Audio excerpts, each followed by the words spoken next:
안녕하세요, 여러분들. 커말 2급 필기 핵심 요약. 자, 지난 시간에 이어서요, 여러분들. 이번 시간에는 네트워크 부분에 대한 설명부터 시작을 하겠습니다. 자, 네트워크 부분. 자, 네트워크 보시면요, 네트워크가 뭐죠? 인터넷 같은 게 네트워크죠? 여러 대의 컴퓨터를 갖다가 선으로 연결한 게 네트워크예요. 그죠? 자, 네트워크에 쓰이는 장치들이 있습니다. 자, 시험에서 네트워크 장비들을 물어보는 문제 잘 출제가 되었습니다. 아시겠죠? 자, 제가 지난 시간에도 얘기했듯이 뭐 한다? 용어들 가지고 답을 찾아내면 된다. 라우터 있죠? 라우터는 뭐다? 여러분들, 라우터라는 장비는요, 네트워크 상에서 이 말 최적의 경로를 설정해서 데이터를 전송하는 장치가 뭐다?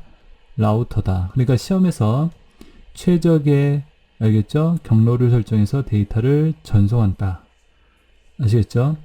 그러면 라우터라는 거 알겠죠? 라우터를 통해서 뭐 한다? 내가 데이터를 갖다가 최적의 경로로 데이터를 보낸다는 얘기예요. 자, 우리 차에서 내비게이션 생각하시면 되세요. 내비게이션이 뭐죠, 여러분들? 최적의 경로로 길을 찾아주는 거죠. 그래서 빠르게 갈 수 있도록. 그죠? 자, 라우터 한번 보여드릴까요? 여러분들, 라우터 이렇게 생겼어요. 이렇게 모뎀처럼 생겼어요. 보이시죠? 여기 이렇게 선 연결해가지고 이렇게 쓰는 장치예요. 자, 라우터. 허브 나와 있습니다. 자, 허브. 자, 허브는 네트워크 구성할 때 여러 대의 컴퓨터를 갖다 연결할 수 있도록 해준다. 그리고 회선을 통합 관리한다.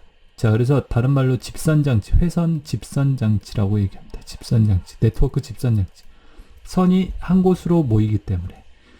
자, 그래서 허브 보시면 인터넷은 하나인데 내가 우리 집에 컴퓨터가 여러 대 있다. 그래서 어떻게 여러 대의 컴퓨터를 연결해서 쓰고 싶다. 이런 게 이제 허브를 통해서 그런 것들이 가능합니다. 자, 그래서 허브 같은 경우도 여러분들이 이렇게 알아두셔야겠고, 허브 어떻게 생겼는지 제가 한번 그림으로 보여드릴게요. 자, 그래서 허브 한번 보여드리면, 허브는 어떻게 생겼다? 이렇게 생겼다. 보이세요? 이게 허브예요.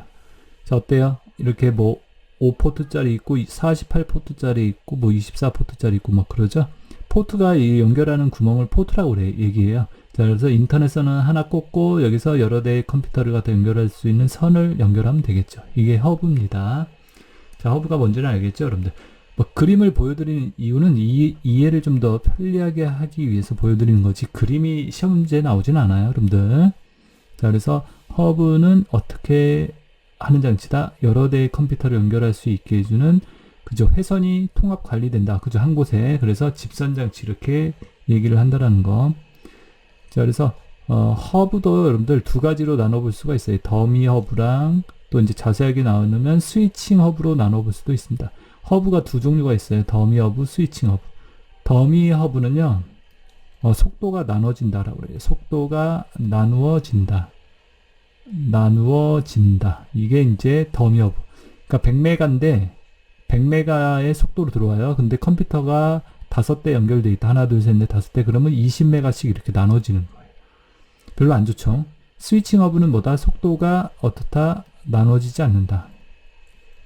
얘는 나눠지지 않는다. 그러니까 100메가면 100메가씩 이렇게 다 들어가는 거예요. 일정한 속도로. 자, 이런 게 이제 스위칭 허브. 스위칭 허브가 더 좋은 거겠죠, 보니까. 자, 그래서 허브도 이렇게 두 개의 종류로 나눠지고, 허브의 어떠한 장치의 역할 뭔지 아시겠죠? 자, 그리고 세 번째 게이트웨이라고 나와 있습니다.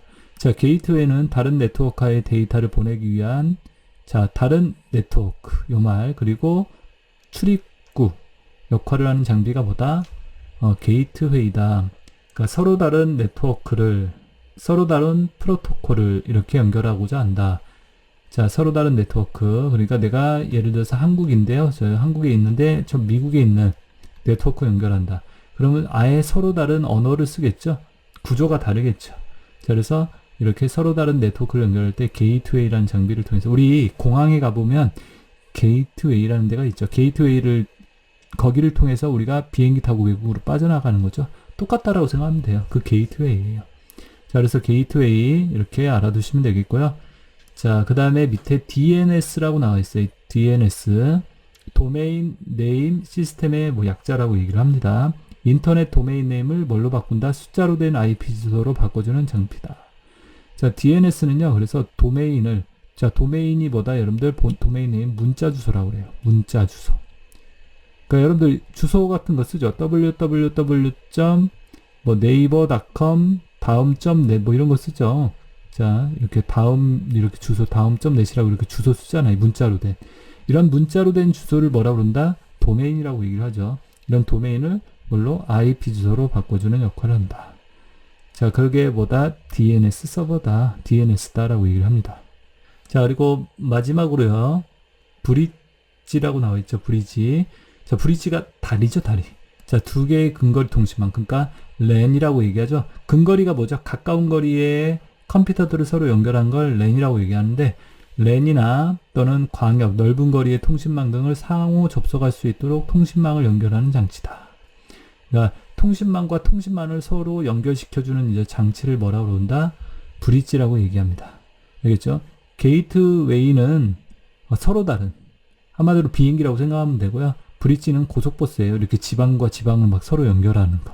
알겠죠? 그렇게 이해하시면 되세요. 자, 그래서 이렇게 브릿지, DNS, 게이트웨이, 허브, 라우터. 자, 여러분들이 얘네들 네트워크 장비들 말씀드렸듯이 시험에 잘 나왔습니다. 계속 잘 나오는 부분이니까 꼭 장비들 이렇게 구분해서 알아둘 수 있도록 해주세요. 아시겠죠? 자, 네트워크의 구성 형태 보겠습니다. 네트워크의 구성 형태. 자, 네트워크의 구성 형태 보시면 성형이라고 나와 있죠. 성형은 중앙 집중형이다 라고 되어 있네요. 자, 성형은 어떤 식이냐면요. 중앙 집중, 중앙에 컴퓨터가 있고, 자, 중앙에 컴퓨터가 있고 그 주위를요, 이렇게 컴퓨터들이 연결되어 있는 이러한 방식이 보다 성형이다 라고 얘기를 합니다. 성형, 스타형 이렇게 얘기해요.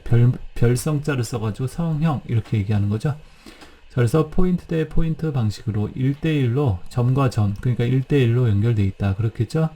중앙의 컴퓨터 이용하여 데이터, 이 중앙의 컴퓨터를 이용해서 데이터를 갖다 주고받고 뭐 이렇게 한다라는 얘기겠죠. 자, 그리고 단말장치 추가 제거가 쉽다. 추가하고 제거하고 쉽다라는 거.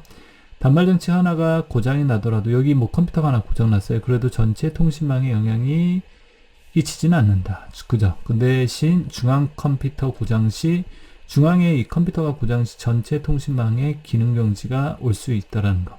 자, 그러한 특징을 갖다가 성형이라는 거, 성형에 대한 특징들 뭐 알 수 있겠죠, 이렇게. 자, 그 다음에 링형 나와있죠, 루프형. 서로 이웃하는 컴끼리 포인트 대 포인트 방식이다. 자, 링형은요, 그려보면요, 링형은 이렇게 링 생각하시면 돼요. 링 모양, 이렇게. 자, 이렇게 컴퓨터들이 연결되어 있는 형태. 이게 링이죠, 루프형. 자, 이게 링이에요. 서로 포인트 대 포인트, 1대1로 포인트 이렇게 연결되어 있는 거겠죠. 전송 지연이 발생할 수 있고요. 단방향, 양방향 전송 가능하다. 단방향 한쪽 방향으로만 또는 양쪽 방향으로 이렇게 다 전송할 수 있다는 얘기죠. 만약에 단방향인 경우에는 단방향으로만 데이터를 전송하는 경우는 어느 하나가 고장나면 전체에 영향을 준다. 그러니까 여기에서 이게 고장났어요. 그리고 여기 컴퓨터 고장났어. 그럼 이쪽으로 간다, 안 간다? 데이터가 전송이 안 되겠죠. 이렇게 어느 하나가 고장나면 전체에 영향을 줄 수 있다는 거. 이게 링형에서. 그 다음에 버스형 이렇게 나와있죠. 버스형은 뭐냐면요, 버스형. 자, 버스형은 어떻게 되어 있냐면, 버스형은요, 하나의 인터넷 선에서 여러 대의 컴퓨터가 이렇게 연결되어 있는 형태를 뭐라고 그런다? 버스형이라고 얘기합니다. 자, 하나의 통신회선에 여러 장치들이 연결되어 있는 형식이다. 물리적 구조는 간단하고요. 단말장치의 추가 제거가 용이하다. 그 다음에 단말장치가 고장나더라도, 여기 뭐 고장나더라도 전체 컴퓨터에 영향을 주지는 않는다라고 나와있죠. 자, 그래서 요 정도의 특징 이렇게 알아두시고, 통신회선의 길이에 제한이 있다. 자, 무작정 뭐 이렇게 길게 할 수는 없겠죠. 그래서 통신회선의 길이에 제한이 있다. 그래서 여기 이제 끝과 끝을 갖다가, 자, 끝과 끝을 갖다가 이렇게 나타내는 종단장치라는 게 또 필요합니다. 그래서 종단, 끝이다, 여기가 끝이다 알리는 이런 종단장치가 또 필요하다라고 이렇게 봐두시면 되겠고요. 버스형. 자, 그 다음에 계층형이라고 그랬죠. 분산형. 이렇게 분산 처리 시스템에 계층형이라는 것은 뭐 트리형이다라고 얘기도 해요. 계층형은 이렇게. 하나의 컴퓨터가 하나의 컴퓨터를 또 연결하고 그 컴퓨터가 또 다른 컴퓨터를 연결하는 이런 형태가 계층형이다라고요. 자, 망형이라고 나와있죠. 메쉬형. 망형은 뭐냐? 노드의 연결성이 높다. 자, 망형은요, 이렇게 그물망자를 써가지고 그물처럼 다 모든 컴퓨터들이 연결되어 있는 형태.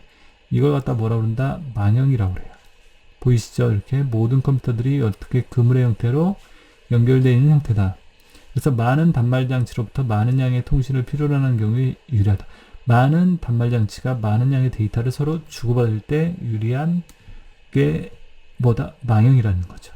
메쉬형. 다른 말로 네트워크형이다라고 얘기도 합니다.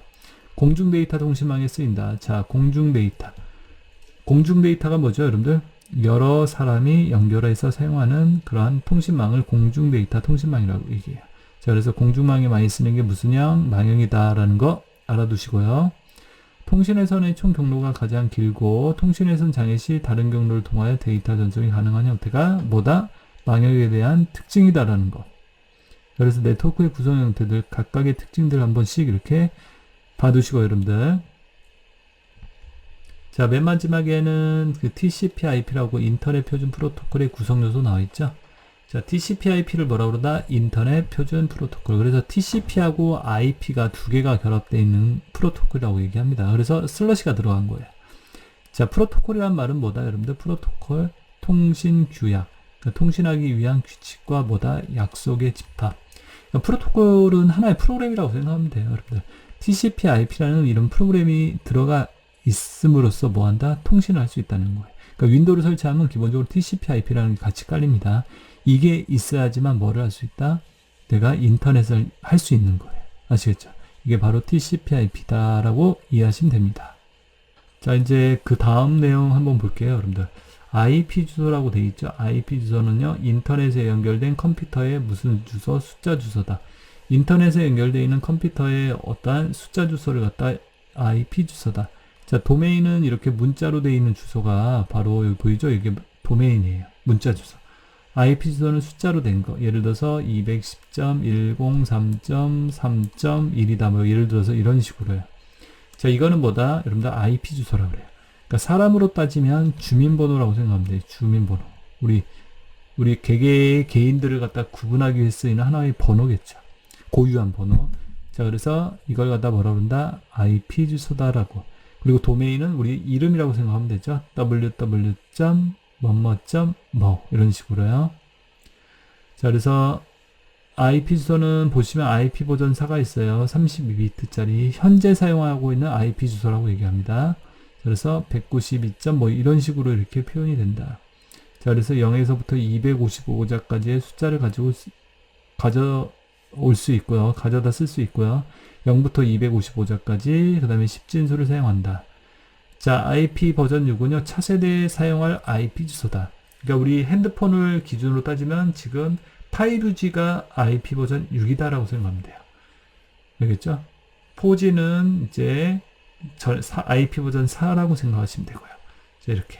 자, 그래서 IP 버전 6 보시면요. IP 주소에 대한 이 문제들도 시험에 잘 나왔기 때문에 여러분들이 이렇게 좀 잘 알아두실 필요가 있습니다. 차세대 IP 주소 IP 버전 6 128비트짜리예요. 그러니까 얘보다 4배는 더 크죠, 여러분들. 16진수로 콜론으로 구분되어 있다. 그러니까 16진수라고 해서 A 3 이런 식으로. 자, 16진수는 뭐다, 여러분들? 0부터 15까지 16개의 숫자를 사용한다. 그게 바로 16진수. 0부터 9까지 사용한다. 그게 바로 10진수. 이렇게 말하죠. 사람은 10진수 쓰는데 컴퓨터는요 0과 1 이걸 쓴다고 그러죠. 2진수 이렇게 얘기하죠. 자, 그래서 IP 버전 6은요 128비트 차세대에 사용할 IP 주소. 그 다음에 16진수로 어떻게 콜론으로 되어 있다. 예를 들어서 A1 콜론 이런 식으로 해서 2, 3 그 다음에 5, 7 이런 식으로 숫자로 이렇게 되어 있는데 이렇게 16진수가 들어간다는 얘기고 그 사이를 뭘로 콜론으로 구분을 해준다는 거. 자, 그래서 그렇게 알아두시면 되겠고요. 자, 그 다음에 IP 주소, 그 다음에 서브넷 마스크, 게이트웨이, DNS 서버 주소 이런 걸로 이제 뭐가 TCP/IP라는 게 구성이 되어 있다는 얘기입니다. 아시겠죠? 자, 그래서 TCP/IP라는 게 어떻게 되어 있는지 IP 주소 들어가 있고 서브넷 마스크라는 거 들어가 있고, 서브넷 마스크는 네트워크를 구분할 때 쓰는 주소라고 생각하시면 되세요. 그게 이제 서브넷 마스크. 얘가 1학년이냐, 2학년이냐, 3학년이냐, 뭐 어디냐, 대형이냐, 소형이냐, 중형이냐 이런 것들을 다 구분해낼 수 있는 주소예요. 인터넷 주소라고 생각하시면 되세요. 게이트웨이 주소 또는 DNS 서버 주소 이런 것들을 갖다가 뭐한다? TCP/IP라는 프로토콜 안에 들어가 있다. 자, 그리고 이제 그 밑에 내용 보시면요. 정보 보안을 위협하는 유형 이렇게 돼 있죠. 정보의 보안을 위협하는 유형들 요 네 가지가 나왔는데 시험에 잘 나오는 부분이에요. 이 부분들 보안은 가면 갈수록 중요해지죠. 자, 그래서 보안에서 가로막기, 데이터 전달을 막아서 수집자 쪽으로 정보가 전달되는 것을 뭐한다? 방해하는 행위다. 내가 어떠한 정보를 전달하려고 하는데 그걸 방해한다는 얘기죠. 그걸 가로막기. 가로채기는요, 전송되는 데이터를 도중에 몰래 도청, 몰래 보는 행위다. 전송이 되고 있는데 그걸 몰래 보는 것 또는 도청을 한다라는 거죠. 이건 가로채기. 변조 수정은요, 전송된 원래의 데이터를 다른 내용으로 수정하여 변조하는 행위. 그게 이제 변조죠. 어떤 원래 데이터를 이걸 갖다 약간 바꿔가지고 다른 데이터로 만드는 거예요. 그래서 원래 데이터를 다른 내용으로 수정해버린 걸 변조다. 또는 수정이다라고 얘기하고요. 위조는 다른 송신자로부터 뭐한다? 데이터가 송신된 것처럼 꾸미는 행위다. 그러니까 위조한다는 것은 가짜 지폐 우리 위조한다 그러잖아요. 실제로 아닌데 실제인 것처럼. 그러니까 송신을 안 했는데 송신한 것처럼 이렇게 꾸민다는 거죠. 그래서 그걸 갖다 위조라고 얘기한다. 자, 그래서 정보 보안을 위협하는 위협 이렇게 봤습니다, 여러분들. 자, 그 밑에는 이제 바이러스와 관련된 용어들이 나오네요. 그죠? 바이러스. 자, 시험에 잘 나오는 부분, 바이러스. 스니핑, 패킷을 엿보면서 계정과 패스워드를 일어난다. 자, 그러니까 스니핑은 뭐냐? 데이터, 패킷이라고 얘기합니다. 엿보면서 계정, 아이디하고 패스워드를 알아낸다. 그 다음에 피싱이라고 나와있죠. 파밍이라고 얘기도 하는데요. 가짜 웹사이트에 접속하기 위한 개인정보를 뭐한다? 훔치는 거. 가짜 웹사이트에 접속하게 하여 개인정보를 훔치는 것보다 피싱 또는 파밍이라고 얘기합니다. 피싱, 낚였다라고 얘기하죠. 그러니까 한마디로 가짜 사이트에 접속해서 아이디 같은 비밀번호 넣게 해서 그 사람 정보를 빼내는 거죠. 그 다음에 디도스 공격이라고 되어 있는데, 디도스, 데이터를 범행시켜 오늘날 성능 저하를 시키는 행위다. 자, 데이터를 범람시켜서요, 시스템 성능을 마비시킨다. 디도스. 그러니까 하나의 컴퓨터가 있는데 여러 군데에서 동시에 뭐한다? 집중적으로 데이터를 보내버리는 거예요. 여기에다가. 그럼 어떻게 되죠, 여러분들? 이 컴퓨터가 이 데이터를 다 처리하지 못하기 때문에 다운이 돼버리는 거죠. 컴퓨터가 우리 다운됐다고 그러죠? 먹통이 되는 거. 그렇게 된다는 얘기죠. 디도스. 그래서 디도스도 시험에 디도스를 물어보는 문제도 나왔으니까 디도스가 뭔지 알아두시고, 스니핑, 피싱 이런 용어들 이렇게 구분해서 좀 알아두셔야겠고, 웜은 자기 스스로 복제하여 컴퓨터 공간을 부족하게 하여 작동 마비시키는 프로그램이다. 이게 바이러스와 같은 거죠. 바이러스.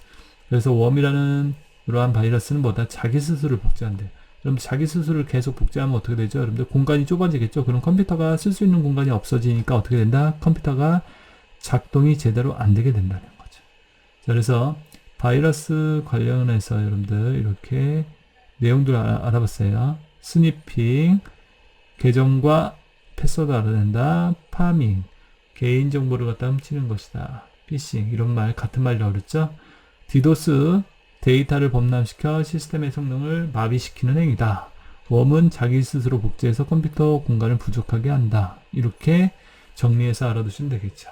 자, 그래서 이번 시간에는 여러분들 이렇게 바이러스 관련과 된 이런 내용까지 이렇게 풀어봤습니다. 자, 그래서 여러분들 수업 받느라 수고들 많이 하셨습니다. 자, 다음 시간에 이어서 또 하겠습니다. 여러분들 수고들 하셨습니다.